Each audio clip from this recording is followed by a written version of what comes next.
Hello all. तो CUET के अंदर मॉडर्न हिस्ट्री के अंदर अपन देखेंगे कि कौन कौन से ऐसे टॉपिक्स हैं जो बहुत ज़्यादा इंपॉर्टेंट है और आपको एग्जाम के लिए पढ़ने पड़ेंगे। तो हमने यहाँ पे कुछ डिवीजन किए हैं टॉपिक्स के अंदर मॉडर्न हिस्ट्री में। तो सबसे पहला जो इंपॉर्टेंट टॉपिक आपको देखने को मिलेगा, advent of Europeans in India. मतलब जो यूरोपियंस थे वो इंडिया के अंदर आते हैं। सबसे पहले अगर बात करेंगे कौन कौन से आते हैं, उन्होंने कहाँ कहाँ पर अपनी फैक्ट्री स्टैब्लिश की, वो सब हम इस पर डिस्कस करेंगे। पोर्चुगीज आते हैं, कहाँ कहाँ अपनी फैक्ट्री स्टैब्लिश करते हैं, वो उनका पर हम डिस्कस। दो इंग्लिश मतलब वहाँ पर ब्रिटिशर्स आते हैं, कहाँ कहाँ उन्होंने फैक्ट्री स्टैब्लिश की, वो हम डिस्कस करेंगे। फ्रेंच कहाँ आते हैं, डच कहाँ आते हैं और डेंस कहाँ पे, ये सब कहाँ कहाँ आते हैं वो हम डिस्कस करने वाले हैं। ठीक है। नेक्स्ट जो मॉडर्न हिस्ट्री का टॉपिक है वो आपको देखेंगे ब्रिटिश जो राज था, ब्रिटिश जो पावर थी वो किस तरीके से क्या होती है इंडिया के ऊपर आ जाती है, कहां कहां वो राइज करती है। लेकिन हमने जो ब्रिटिश राज है उसको मेनली दो पार्ट में डिवाइड कर रखा है आपको। पहले तो आप देखेंगे कंपनी रूल। कंपनी रूल का मतलब है ब्रिटिश ईस्ट इंडिया कंपनी की हम बात करेंगे। ईस्ट इंडिया कंपनी जो ब्रिटिशर्स की थी, ठीक है। कंपनी रूल आप देखेंगे इंडिया के अंदर 1787 से लेके 1857 अंटिल द रिवॉल्ट ऑफ 1857 तक चला। उसके बाद में आप देखेंगे अगले अप्रोक्सीमेटली 100 ईयर्स तक फिर क्राउन रूल आपको देखने मिलेगा। क्राउन रूल आपको यहां पे देखने को मिलेगा। अब ब्रिटिश राज जो सबसे पहले पावर में आता है, कहां पर आता है, बंगाल में आता है। तो वहां पर बैटल ऑफ प्लासी जो है, बैटल ऑफ बक्सर वो है, वो हम डिस्कस करने वालेंगे।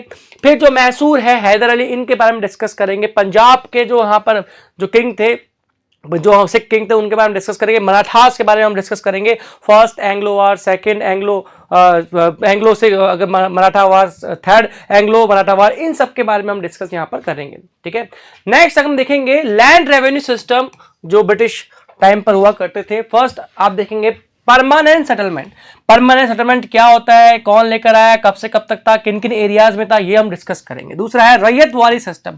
रैयतवाड़ी सिस्टम क्या है, कौन लेकर आया, कहां का था, सिस्टम क्या था, इसके अंदर कितना टैक्सेशन लगाते थे, ये हम डिस्कस करेंगे।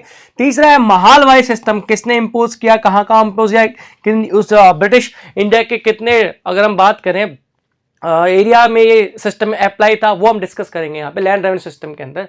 नेक्स्ट है सोशल एंड रिलीजियस रिफॉर्म्स जो ब्रिटिश काल के अंदर यहां पर हुए। ठीक है। राजा राम मोहन राय ने क्या किया वो हम डिस्कस करेंगे।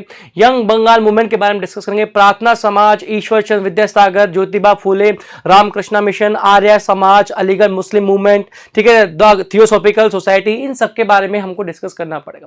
नेक्स्ट हम बात करते हैं सबसे इंपॉर्टेंट जो है रिवोल्ट ऑफ 1857। ये बहुत इंपॉर्टेंट है। इसके अंदर क्या क्या हुआ, कहां कहां पर रिवोल्ट हुआ, वो हम डिस्कस करेंगे। ठीक है। जो जो यहाँ पे इंपॉर्टेंट रोल प्ले किया इन्होंने वो डिस्कस करेंगे। फिर आता है नेक्स्ट इंडियन नेशनल मूवमेंट के अंदर यहाँ पे जो फॉर्मेशन ऑफ आईएनसी, फिर आपने गरम दल नरम दल सुना होगा, उसके बारे में यहाँ पे हम डिस्कस करेंगे। पार्टीशन ऑफ बंगाल जो हुआ था आपको पता होगा, उसके बारे में डिस्कस करेंगे। यहाँ पे फॉर्मेशन ऑफ मुस्लिम लीग बनी, उसके बारे में डिस्कस करेंगे। मॉर्ले मिंटो रिफॉर्म्स आए थे 1909 के अंदर, वो हम डिस्कस करेंगे। फिर 1919 के अंदर आप देखेंगे माउंटेन्यू चेम्सफोर्ड रिफॉर्म्स आए थे, उनके बारे में डिस्कस हम करेंगे यहाँ पे। फिर आएगा गांधीयन एरा जो बहुत ज्यादा इंपॉर्टेंट है। जैसे ही महात्मा गांधी आते हैं साउथ अफ्रीका से, फिर वहां पर उसके बाद में चंपारण जो सत्याग्रह करते हैं वो हम डिस्कस करेंगे। बिहार के अंदर अहमदाबाद मिल स्ट्राइक करते हैं वो हम डिस्कस करेंगे। यहाँ पे खेड़ा सत्याग्रह करते हैं वो भी हम डिस्कस करेंगे। द रॉलेट एक्ट के खिलाफ जाते हैं वो भी हम डिस्कस करेंगे। जलियांवाला बाग मैसेकर होता है वो हम डिस्कस करने वाले हैं यहाँ पे। ठीक है। ये सब गांधी एरा के अंदर हुआ है। ठीक है।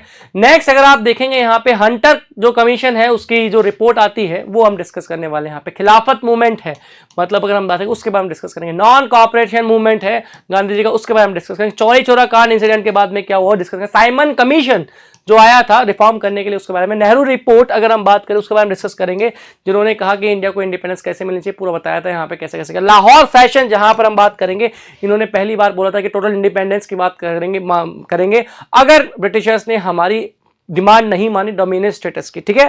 फिर दांडी मार्च के बारे में, सिविल डिसोबीडियंस मूवमेंट की बात करेंगे। यहाँ पे नमक बनाया उन्होंने। गांधी इरविन पैक्ट के हम डिस्कस करेंगे यहाँ पे आगे। राउंड टेबल कॉन्फ्रेंस जो है उनके बारे में डिस्कस करेंगे। 3 राउंड टेबल कॉन्फ्रेंस हुई थी। कम्युनल अवार्ड जो दिया गया था वो देखेंगे, जिसमें बोला गया था कि जो हिंदूज है उसके अंदर जो लोअर कास्ट है उनको अलग से क्या मिलेगा, यहाँ पे रिप्रेजेंटेशन मिलेगा। पूना पैक्ट जो हुआ उसके बारे में डिस्कस करेंगे। अगस्त ऑफर दिया गया था ब्रिटिशर्स के द्वारा किसको, इंडियंस को, उसके बारे में। क्रिप्स मिशन जो आया था कि इंडिया को इंडिपेंडेंस कैसे मिलनी चाहिए वो हम डिस्कस करेंगे। क्विट इंडिया मूवमेंट जो गांधी जी ने स्टार्ट किया था वो हम डिस्कस करेंगे। राजगोपालाचार्य फॉर्मूला, यहां पर पाकिस्तान की डिमांड हो गई थी। यहाँ पे क्या कहते हैं, पाकिस्तान की डिमांड हुई थी, और पाकिस्तान कैसे क्या बनेगा, किस किस डिवाइडेशन होगा वो यहाँ पे बताया गया था राजगोपालाचारी ने। फिर कैबिनेट मिशन ने बोला कि इंडिया को इंडिपेंडेंस कैसे मिलेगी, उसके बारे में डिस्कस करेंगे। फिर माउंटबेटन प्लान जो एंड में आया और उसके थ्रू आपको क्या मिली, तो हमको क्या मिली, इंडिपेंडेंस मिली, वहां पे डिस्कस करेंगे। और लास्ट में इंडियन इंडिपेंडेंस एक्ट 1947। तो ये थे आपके मॉडर्न हिस्ट्री के बहुत ज्यादा इंपॉर्टेंट टॉपिक और इन सबको हम डिटेल में डिस्कस करेंगे। ठीक है, तब तक के लिए बहुत बहुत धन्यवाद।